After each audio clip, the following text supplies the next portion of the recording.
हम बकवास पर आपको खुश आमदीद। नमक हराम ड्रामे में आने वाला है बहुत बड़ा ट्विस्ट।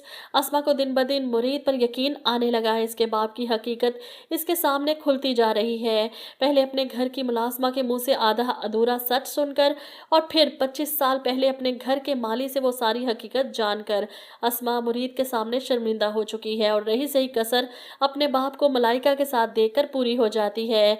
मुरीद अस्मा को अपने साथ बाहर खाने पर लेकर जाता है और जानबूझकर इसी रेस्टोरेंट में लेकर जाता है जहां इसे अंदाजा था कि अमीन कुरैशी अपनी महबूबा के साथ अक्सर आता है। अमीन कुरैशी आज रात मलाइका के साथ है। इसी बात को कंफर्म करने के बाद वो अस्मा को डिनर पर साथ लेकर जाता है और बिल्कुल ऐसा ही होता है। अस्मा खुद अपनी आंखों से अपने बाप को इस औरत के साथ देखती है और हैरत के मारे पलके झपकना भूल जाती है। मुरीद के सच पर यकीन की मोहर लग चुकी है। अब अस्मा इतनी आसानी से तो खामोश नहीं रहने वाली, अपने बाप का गिरेबान तो पकड़ेगी। बहरहाल मुस्तफ़ा मुरीद को टाइम दे रहा था और अब थक चुका है। तुम अपने हदफ से पीछे हट रहे हो। और बिलाखिर वो मौका मिलते ही एक बार फिर से अमीन कुरैशी पर कातलाना हमला करता है।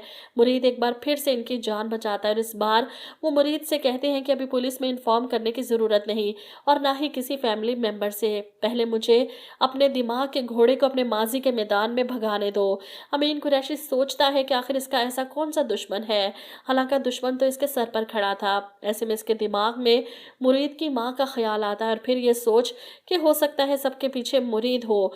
वो गन लेकर मुरीद के क्वार्टर की तरफ बढ़ते हैं। दरवाज़ा खुलते ही इस पर तान लेते हैं। कौन मिला हुआ है तुम्हारे साथ? बोलो, जवाब दो। वो बंदूक मुरीद की कनपट्टी पर रखते हैं। ऐसे में अस्मा सामने आएगी, अपने बाप पर चिल्लाएगी, खबरदार जो मुरीद को कुछ कहा, कुछ नहीं किया, इसने बेकसूर है।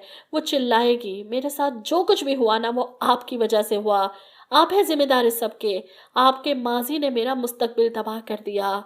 किस औरत के साथ थे आज? मैंने खुद अपनी आंखों से आपको देखा है।